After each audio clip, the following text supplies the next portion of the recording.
전능하신 하나님 말씀 낭송 진리 추구에 관하여.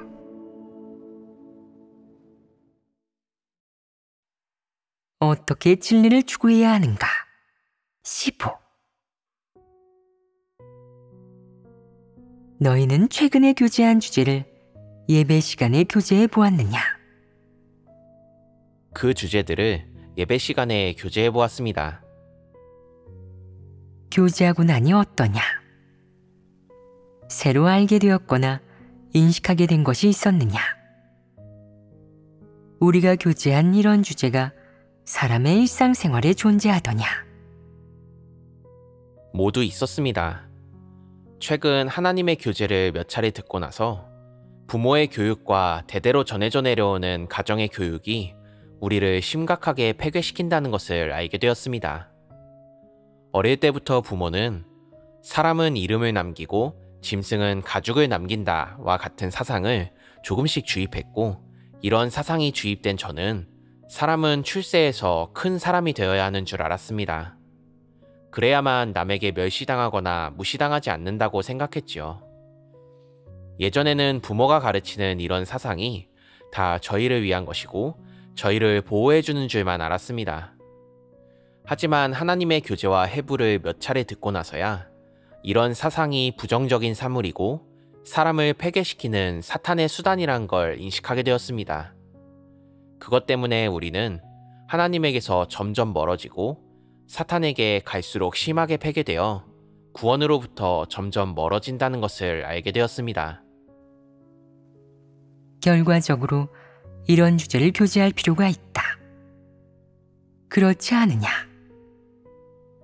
최근 몇 차례 교제를 통해 가정이 사람에게 주입한 이런 사상 관점을 한층 깊이 있고 정확하게 인식하게 되었다.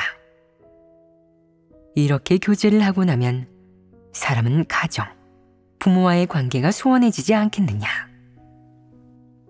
그렇지는 않습니다. 원래부터 부모님의 은혜는 알았지만 하나님의 교제를 듣고 나서 부모님이 날 낳으시고 키우신 것은 부모의 사명이고, 어려서부터 부모님이 주입한 사상이 저를 폐괴시켰다고 생각하게 되었습니다. 이를 인식하고 나니 부모에 대한 정에 그리 치우치지 않게 되었습니다. 먼저 사람이 사상적으로 부모의 책임, 키워준 은혜를 올바로 인식하고 정이나 혈기, 육적인 혈연관계를 떠나 올바른 관점과 입장에 있어서 가정과 부모를 이성적으로 대할 수 있게 되면 사람은 이런 측면의 문제를 대하는데 큰 전환을 이룰 수 있다. 이런 전환으로 인해 사람은 생명진입 측면과 하나님의 요구에 대한 측면에서 획기적인 진전을 이루게 되는 것이다. 그래서 이런 주제를 교제하는 것이 사람에게 유익하고 필요하다. 이런 것은 모두 사람에게 필요한 것이자 사람에게 결여된 것이기 때문이다.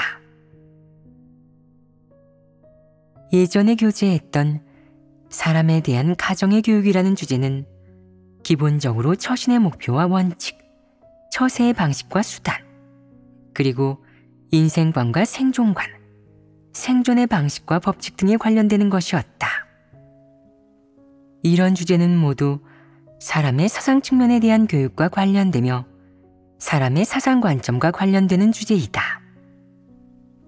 가정과 부모가 사람에게 주입하는 여러 사상 관점은 전반적으로 긍정적인 사물이 하나도 없으며 진정으로 한 사람이 바른 길을 가고 올바른 인생관을 수립하며 창조주 앞에서 피조물의 책임과 의무를 이행하게 하는 것은 하나도 없다.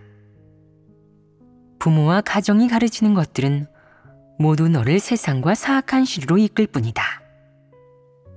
그들이 이런 사상 관점으로 너를 교육하는 목적은 내가 사유와 사악한 시류에 좀 더 잘 녹아들고 나아가 사악한 시류와 이 사회가 필요로 하는 것에 좀 더 잘 적응할 수 있게 하는 것이다. 그들이 내게 가르치는 이런 것들이 내게는 너를 지켜주는 방법과 수단이자 내가 사회나 집단 속에서 좀 더 나은 지위나 명성, 물질적 누림 등을 얻을 수 있게 하는 수단일 것이다.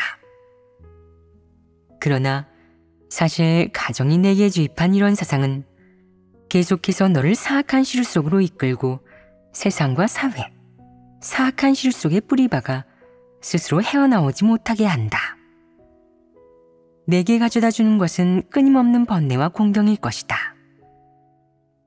이로 인해 너는 이 인간 세상을 어떻게 마주해야 하는지, 어떻게 진정한 사람, 광명 속에서 사는 사람, 정직하고 선하며 정의감이 있는 사람이 될 수 있는지 알지 못하게 된다. 그래서 너에 대한 가정의 교육은 내가 이 세상에서 자존감과 인격을 좀 더 갖추고 인간답게 살게 하는 것이 아니라 각종 잡다한 분쟁과 다툼, 복잡한 인간관계 속에 살아가면서 갖은 세상사에 얽매이고 결박되고 심지어 시달리게 한다. 내가 고개를 돌려 부모에게 이 모든 것을 하소연하면 그들은 사람들 속에서 좀 더 원만하고 교활하며 노련하게 속내를 숨기고 살 수 있는 요령을 알려줄 것이다. 내게 올바른 길을 가리키면서 이 모든 것을 내려놓고 그곳에서 벗어나 창조주 앞에 나오고 창조주의 안배에 순종하라고. 사람의 운명과 모든 것이 창조주의 손에 달려있음을 똑바로 알라고. 사람은 하나님이 요구하는 모든 것에 순종하고 하나님의 주제와 지배에 순종해야 한다고 알려주지 않는다. 이것이 바로 가정이 교육하는 여러 사상이 사람에게 초래하는 삶의 실태인 것이다. 결론적으로 가정이 내게 교육한 사상이 명예나 이익을 중시하는 것이든 아니면 사람과의 다툼이나 친분을 중시하는 것이든 주안점을 어디에 두든 상관없이 결국 그것은 내가 이 세상을 살아가는 방식과 수단, 법칙이 갈수록 노련하고 악랄해지며 간사하고 음흉해지게 할 뿐이다. 갈수록 정직하고 선하며 올곧고 창조주의 안배에 순종하는 법을 알아가게 하는 것이 아니다. 그래서 가정의 교육은 내가 하나님과 진리, 긍정적인 사물에서 멀어지게 할 뿐 사람이 지녀야 할 올바른 모습으로 사는 법, 존엄하게 사는 법을 알지 못하게 한다. 게다가 가정이 내게 교육한 사상으로 인해 너는 점점 무감각하고 우둔해질 것이다. 속된 말로 낯짝이 두꺼워지는 것이다. 처음엔 동료, 동창, 친구에게 거짓말하면 얼굴이 상기되고 가슴이 두근거리며 양심의 가책을 느낀다. 하지만 시간이 흐르면서 이런 느낌도 사라져 얼굴이 상기되거나 가슴이 두근거리지 않을 것이고 더욱이 양심은 아무런 가책도 받지 않을 것이다. 생존을 위해서라면 너는 수단과 방법을 가리지 않고 부모, 형제, 절친한 친구 등 가장 가까운 사람마저 속일 것이다.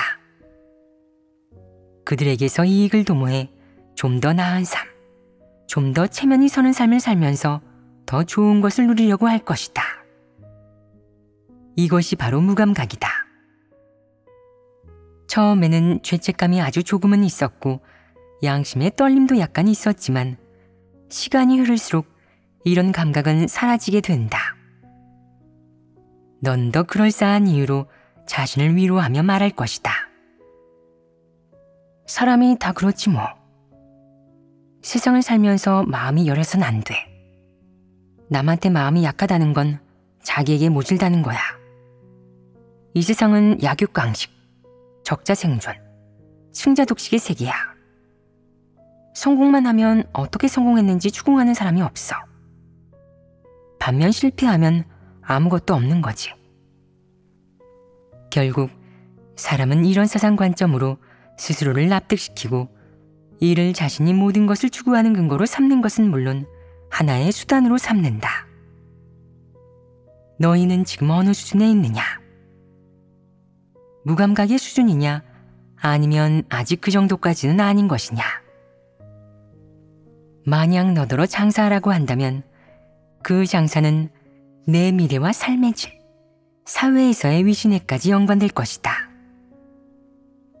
만약 내 수완이 충분히 뛰어나서 누구든 속일 수 있다면 너는 상류층의 삶을 살면서 큰 돈을 만지며 누구의 눈치도 보지 않고 생활할 것이다.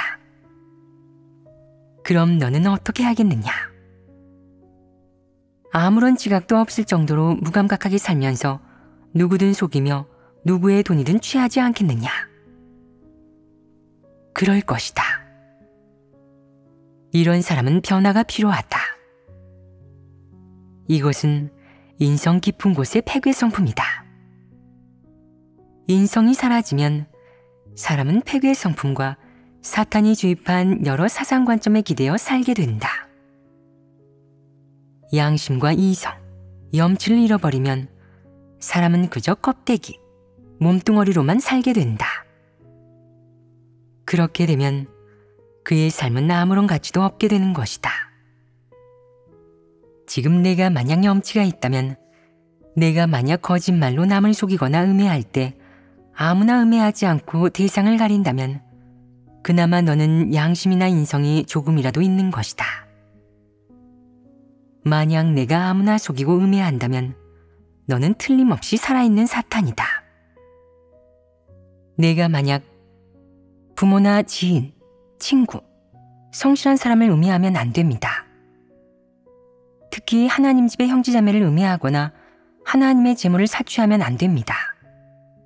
라고 말한다면 너는 도덕적 최저선은 있으니 조금은 양심적인 사람이라고 할 수 있을 것이다. 하지만 이 정도의 양심이나 최저선마저 없다면 너는 사람이라고 불릴 자격이 없다. 너희는 어느 수준에 있느냐?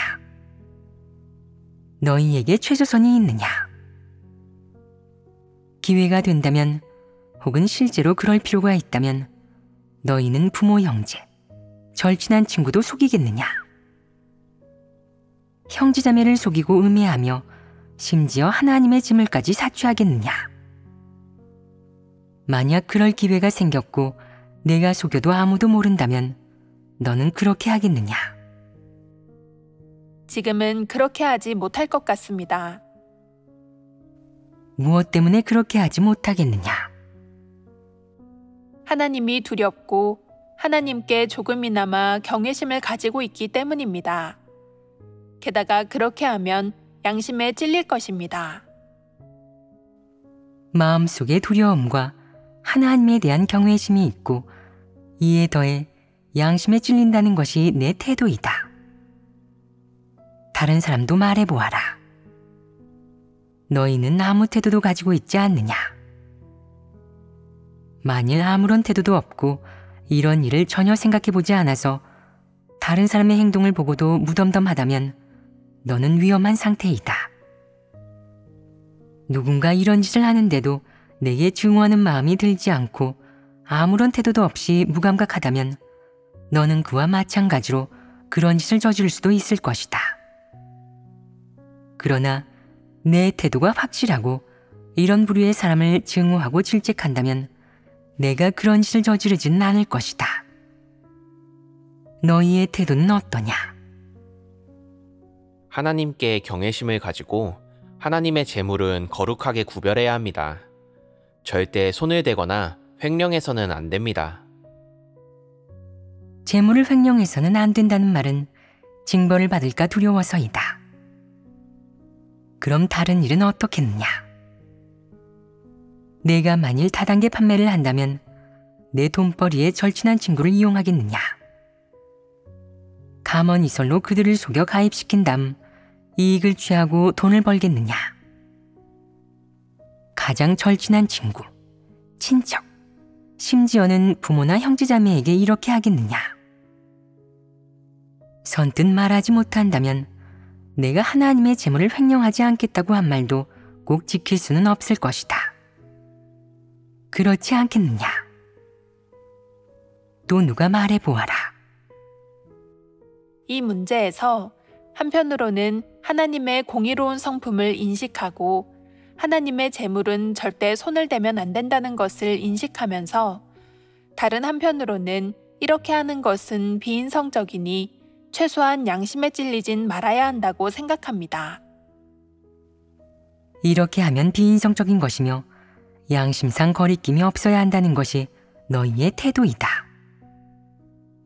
또 없느냐? 한 사람으로서 하나님을 믿지 않더라도 세상에서 양심이 있고 도덕적 최저선이 있는 사람이라면 자기 가족을 음해하는 짓은 하지 말아야 합니다. 하물며 지금 하나님을 믿어 어느 정도 진리를 깨달았는데도 형제자매나 친구를 음해하거나 하나님의 재물을 편취한다면 이런 자는 이방인보다도 못한 사람이라고 생각합니다.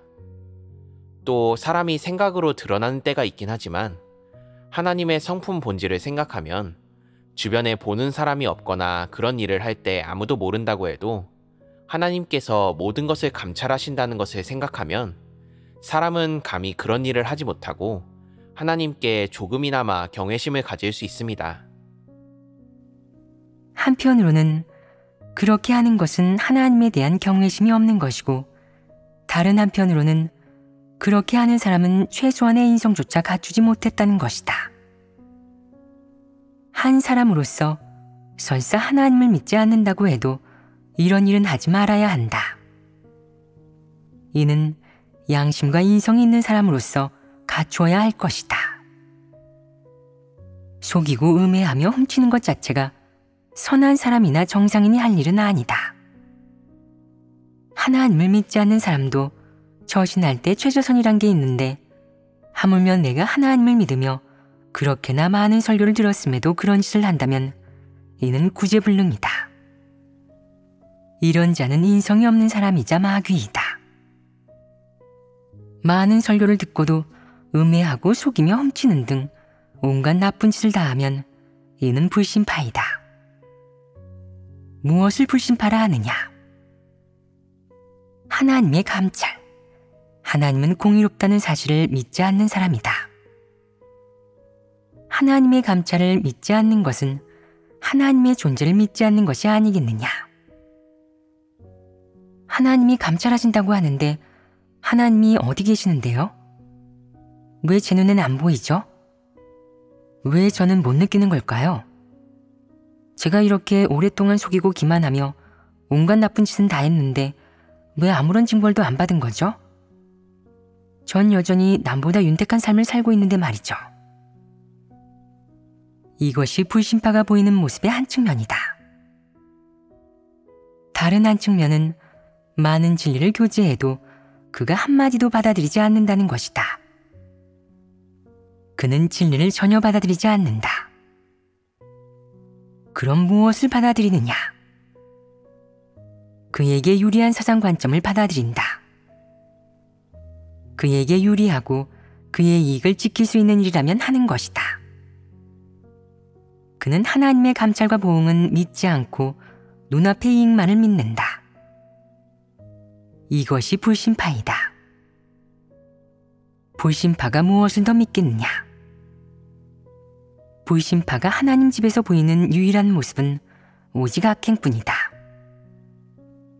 이런 부류 사람의 말로가 어떨지는 더 이상 말하지 않겠다. 다시 우리가 교제하려던 주제로 돌아가 보도록 하자. 가정이 사람에게 교육하고 주입하는 여러 사상은 사람을 하나님 앞으로 나아오게 하는 것이 아니다.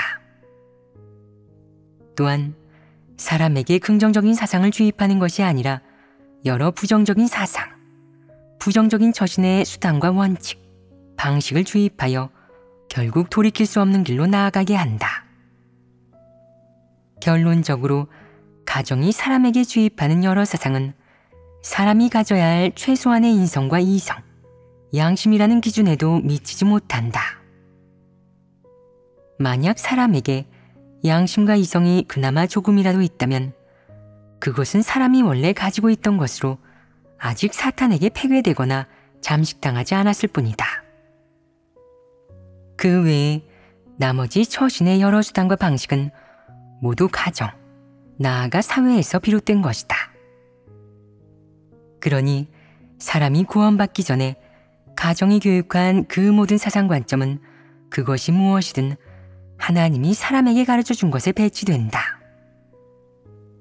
그것은 내가 진리를 깨닫게 하지도 않을 것이고 너를 구원받는 길로 이끌지도 않을 것이다. 그저 사람을 멸망의 길로 이끌 뿐이다. 그러니 사람이 하나님 집에 오고 나면 나이가 얼마든 어떤 교육을 받았든 가정 형편이 어떻든 자기 신분이 얼마나 존귀하다고 생각하든 모두가 처신하는 법, 남과 함께 지내는 법, 여러 일을 처리하는 법, 여러 사물이나 여러 부류의 사람을 대하는 법을 처음부터 다시 배워야 하는 것이다. 이 배움의 과정은 사람이 하나님으로부터 여러 긍정적이고 진리에 부합하는 사상 관점, 그리고 여러 사물의 실행 원칙과 처리 원칙을 받아들이고 이해하는 과정이다. 이는 오직 진리를 받아들이는 것을 전제로 말한 것이니 만약 내가 진리를 받아들이지 않는다면 내가 원래 가지고 있던 사상 관점은 예전 그대로 바뀌지 않을 것이다. 내가 하나님에게서 비롯된 긍정적이고 올바른 사상 관점을 받아들이지 않으면 내 처세의 원칙과 수단, 방식은 여전히 낡고 변하지 않기 때문이다. 진정한 사람, 정상적인 사람, 이성과 양심을 갖춘 사람이 되는 법에 대한 배움은 긍정적인 사상 관점, 진리, 하나님의 가르침을 받아들이는 것에서부터 시작된다. 어떤 사람은 말한다. 저는 하나님을 믿은 지 이제 10년 혹은 20년, 30년이 되었지만 하나님에게서 비롯된 그 어떤 사상 관점도 받아들이지 않았습니다. 하나님의 말씀에서 진리를 조금도 받아들이지 않았어요. 이는 내가 하나님을 믿는 것이 진심이 아니며 무엇이 진리인지 모르고 어떻게 처신해야 하는지 배우지 않았다는 것을 충분히 말해준다. 내가 만약 저는 하나님을 믿기 시작한 바로 그날부터 하나님 말씀에서 하나님이 가르쳐준 사람에 대한 여러 가지 요구와 사람이 갖추어야 할 사상 관점, 여러 원칙과 가르침을 정식으로 받아들였습니다.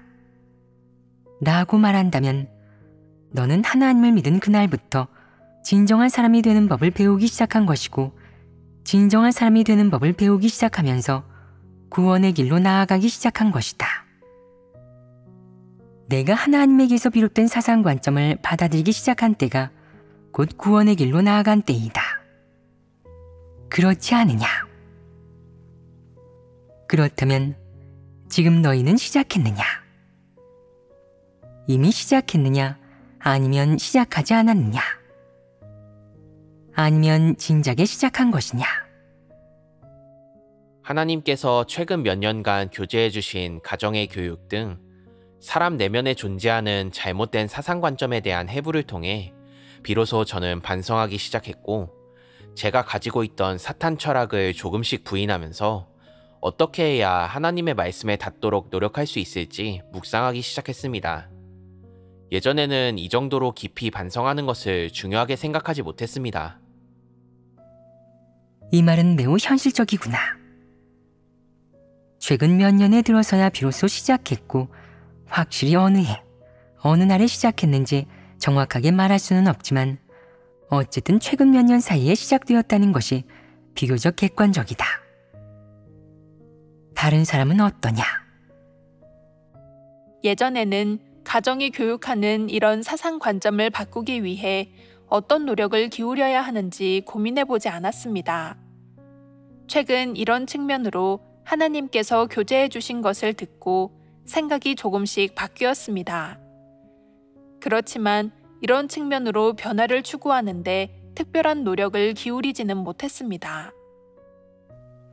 의식적으로는 알게 되었구나. 만약 일상생활에서 좀 더 깊이 있게 구하며 진입하고 구체적인 일에서 진지하고 꼼꼼하게 구하면서 더욱 정확하게 진입한다면 너는 변화할 희망이 있다. 그렇지 않겠느냐? 낡은 사상 관점을 벗어버리고 올바른 입장과 관점으로 사람과 일을 바라보거나 처신하고 일을 처리할 희망이 있다면 너는 결국 구원에 이를 것이다. 멀리 보면 구원에 이른다는 것이고 당장 좀 더 현실적으로 보면 내 본분 이행이 쓸모있다는 것이다. 특히 리더 일꾼이 쓸모있는지는 스스로가 각 진리에 공을 들이는지, 긍정적인 사물과 원칙과 관련된 여러 가지 일에 공을 들이고 대가를 치르려고 하는지에 달려있다. 내가 만약 의식적으로만 바꾸려 하고 평소에 진리에 공을 들이지도 않고 진리를 진지하게 대하지도 않으며 긍정적인 사물에 갈급한 마음이 없으면 이런 의식은 금방 사라져 없어질 것이다. 내가 교제한 각 주제에서 관련된 사상 관점은 사람의 현실 생활과 불가분의 관계에 있다. 그것은 논조나 구호가 아닌 일상생활에서 이를 대하는 내 사상 관점이 무엇인지에 관련되는 것이다. 너는 내 사상 관점에 주안점을 두고 일할 것이다. 내가 가지고 있는 사상 관점이 긍정적이면 내가 일을 처리하는 방식과 원칙은 긍정적인 것에 무게를 둘 것이고 일을 처리한 결과도 상대적으로 선하여 하나님 뜻에 부합할 것이다.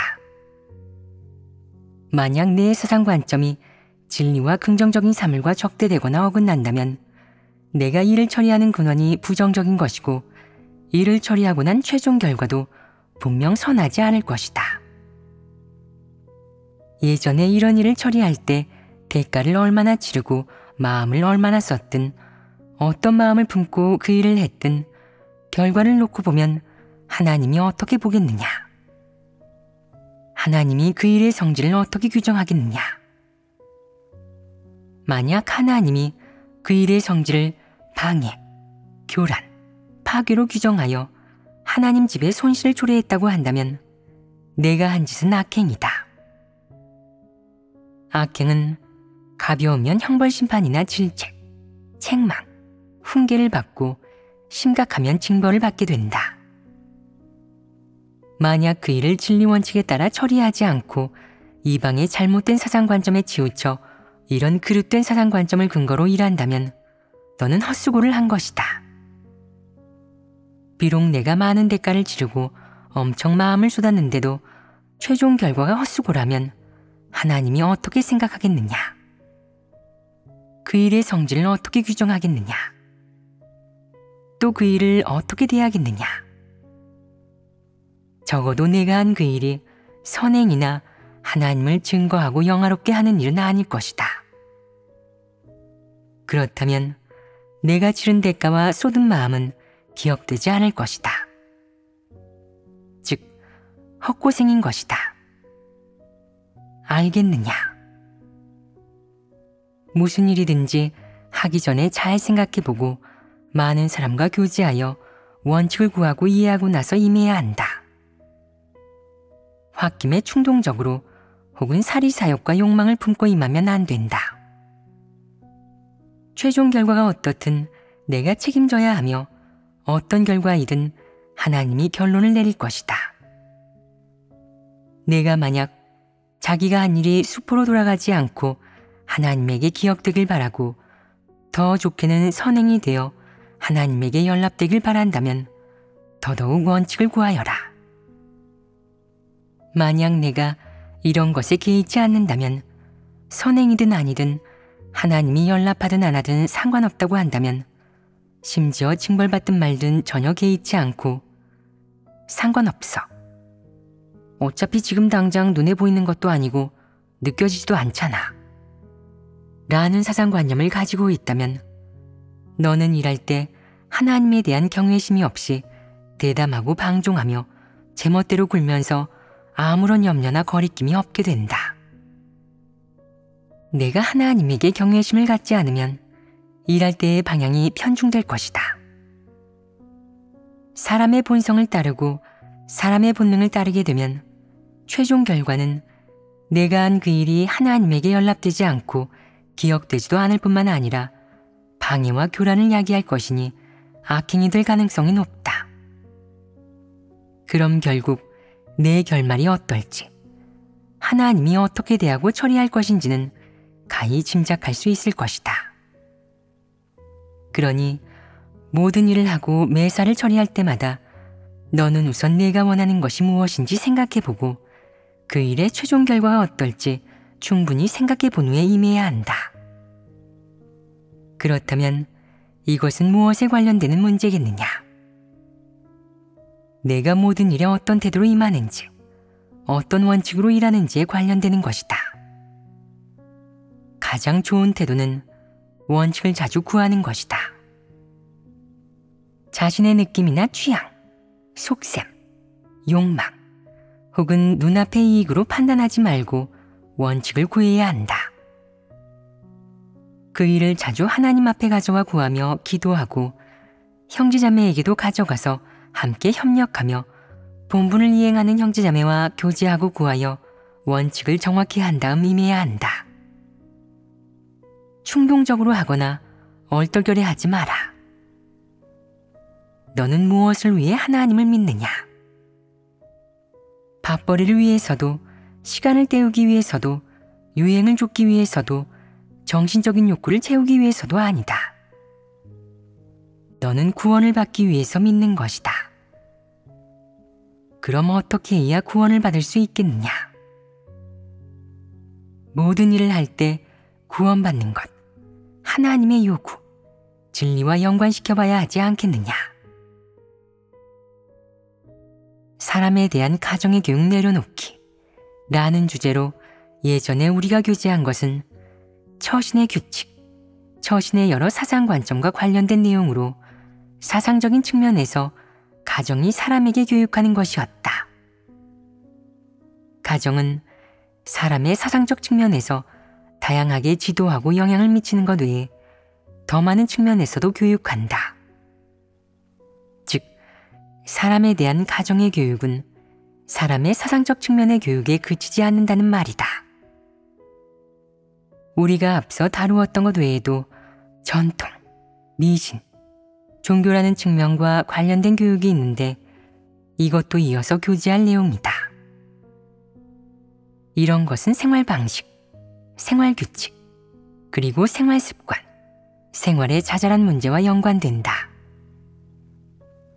사람의 생활 측면에 대한 가정의 교육 중에 먼저 전통에 관해 이야기해보자. 전통에는 어떤 것들이 있느냐? 예를 들면 생활의 자잘한 부분에서 한 가정이 가지고 있는 관행, 견해, 금기 등은 전통과 관련되는 것들이 아니겠느냐? 전통은 미신과 약간 관련이 있으니 이 둘을 함께 이야기해 보도록 하자. 전통 중에는 미신인 것이 있고 미신 중에는 개별 가정이나 개별 집단의 일부 생활 습관, 생활 방식 등 그다지 전통적이지 않은 것이 있다.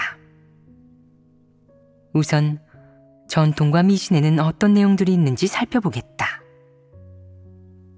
전통과 미신을 얘기하면 너희가 알고 있는 내용이 굉장히 많을 것이다. 왜냐하면 너희의 생활에서 전통, 미신과 관련된 내용이 무척 많기 때문이다. 말해보아라. 점, 손금 보기, 운세 뽑기가 있습니다. 운세 뽑기, 점, 점괘, 손금 보기, 관상 보기, 그리고 사주팔자, 쌀점 등은 미신이라고 하지 않는다. 모두 미신 행위에 속한다. 미신이란 미신 행위 중 구체적인 속설을 뜻한다. 예를 들어 외출할 때 달력을 보는 것, 오늘은 무언가를 하기에 적당하다거나 오늘은 만사가 여의치 않고 이사, 관혼상제 등 일을 하기에 부적합한 날이라거나 적합한 날이라고 하는 것을 미신이라고 한다. 알겠느냐? 계속 말해보아라. 왼쪽 눈이 떨리면 재물이 들어오고 오른쪽 눈이 떨리면 재난이 닥친다는 말이 있습니다. 왼쪽 눈이 떨리면 재물이 들어오고 오른쪽 눈이 떨리면 재난이 닥친다. 이것은 무엇에 속하느냐? 이것은 미신이다. 방금 말한 점괘, 운세 뽑기, 손금 보기 등은 전부 미신 행위에 속하지만 왼쪽 눈이 떨리면 재물이 들어오고 오른쪽 눈이 떨리면 재난이 닥친다 라는 것은 미신 행위의 구체적인 말로 미신인 것이다. 그럼 이런 말은 어디에서 비롯되었느냐? 대부분 기성세대에서 비롯된다. 부모가 알려주기도 하고 조부모가 알려주기도 하며 증조부모가 알려주기도 한다. 또 있느냐?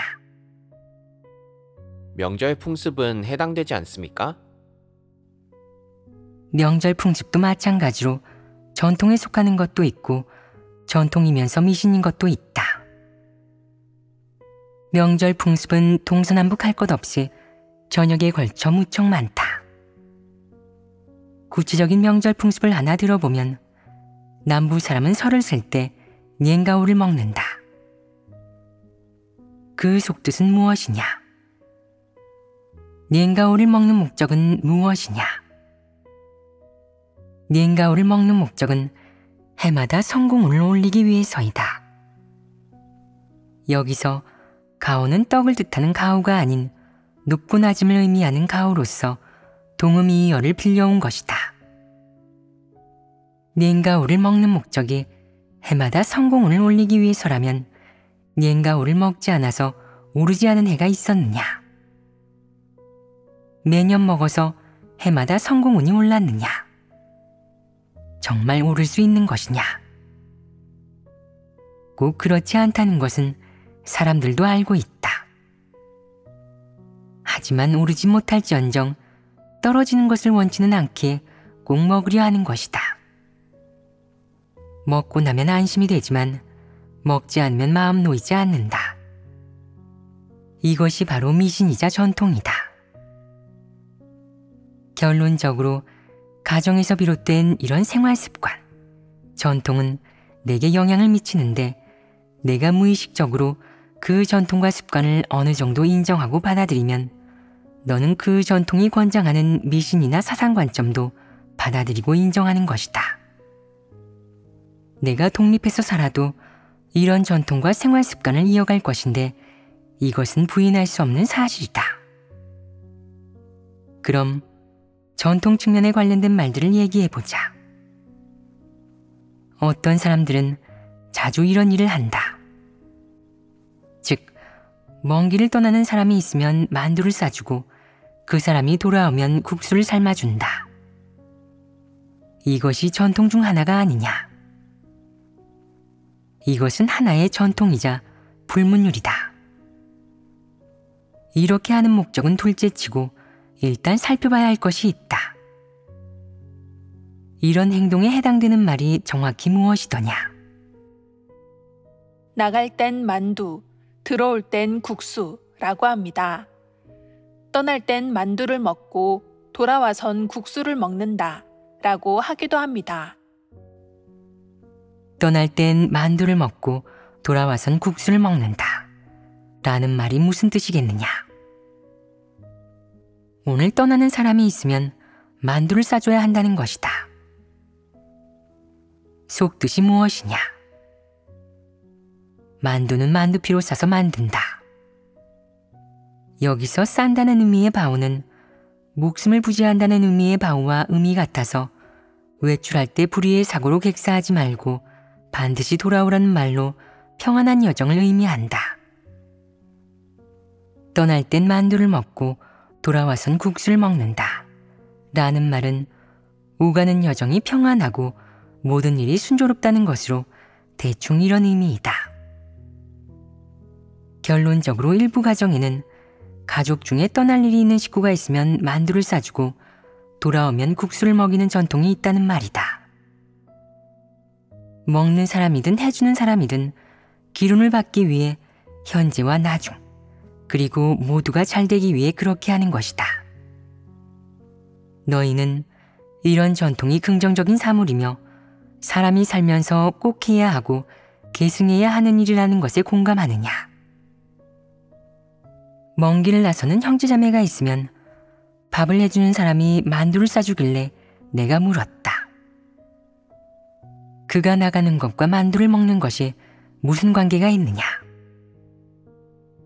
나가니까요. 나갈 땐 만두를 싸줘야죠. 그래서 떠날 땐 만두를 싸주면 돌아오면 어쩌는지 물어보니 돌아오면 국수를 먹어야죠. 라고 대답했다. 이런 말은 금시초문이라 어디 전통이냐고 물어보았다. 저희 동네는 다들 그래요. 떠나는 사람한테 만두를 싸주고 돌아오면 국수를 먹이지요. 라는 대답이 돌아왔다. 나중에 마음속에 어떤 생각이 들었느냐 하면 이들은 하나님을 믿는다면서 무슨 일이든 하나님의 말씀대로 하지 않고 전통이나 조상의 유전을 근거로 하는구나. 사람의 목숨을 만두피 하나로 지킬 수 있다고 생각하고 무슨 일이 생기면 하나님이 아닌 사람의 손에 맡긴다. 만두피로 싸면 떠나는 사람이 평안하고 만두피로 싸지 않으면 평안하지 않아 어쩌면 객사하여 돌아오지 못할지도 모른다는 것이다. 그들의 사상 관점에서 사람의 목숨은 만두소이고 만두소 정도의 가치밖에 되지 않는다. 사람의 목숨이 하나님에게 달려있지 않고 하나님이 사람의 운명을 주재할 수 없으며 사람이 만두피를 써야만 사람의 운명을 주재할 수 있다는 것이다. 이는 어떤 사람이겠느냐? 불신파이다. 교회에 이런 사람이 상당수 존재한다. 그들은 이것이 미신이 아니라 생활 습관이니 긍정적인 사물로 여기고 지키는 것이 마땅하다고 생각해서 이치와 근거가 있게 당당하게 행한다. 내가 못하게 해도 소용없다. 하지 말라고 하면 그는 마음이 놓이지 않아 이런 말을 한다. 밥하는 사람은 저인데 오늘 떠나는 사람에게 만두를 싸주지 않아서 그 사람이 죽으면 누구 책임이겠어요? 제 탓을 하지 않겠어요? 그는 조상대대로 내려오는 전통이 가장 믿음직하다고 여긴다. 전통을 따르지 않고 그 금기를 깨는 날엔 목숨을 보존하기 힘드니 그 일로 죽을지도 모른다. 라는 것이 불신파의 관점이 아니겠느냐. 이와 비슷한 사상 관점이 마음속에 뿌리 내리면 사람이 진리를 받아들일 수 있겠느냐. 내가 하나님을 따르고 하나님이 진리임을 믿는다고 말하는데 그 증거가 어디 있느냐. 입으로는 저는 하나님의 주제를 믿습니다. 사람의 운명은 하나님 손에 달려 있습니다. 라고 하면서 떠나는 사람이 있으면 재빨리 만두를 싸준다. 고기 살 시간이 없으면 야채 만두라도 싸줘야 한다. 그러지 않으면 안 된다. 이런 행동, 이런 방식이 하나님을 증거하는 것이냐? 하나님을 영화롭게 하는 것이냐? 분명 아니다. 너는 하나님과 하나님의 이름을 욕되게 하고 있는 것이다.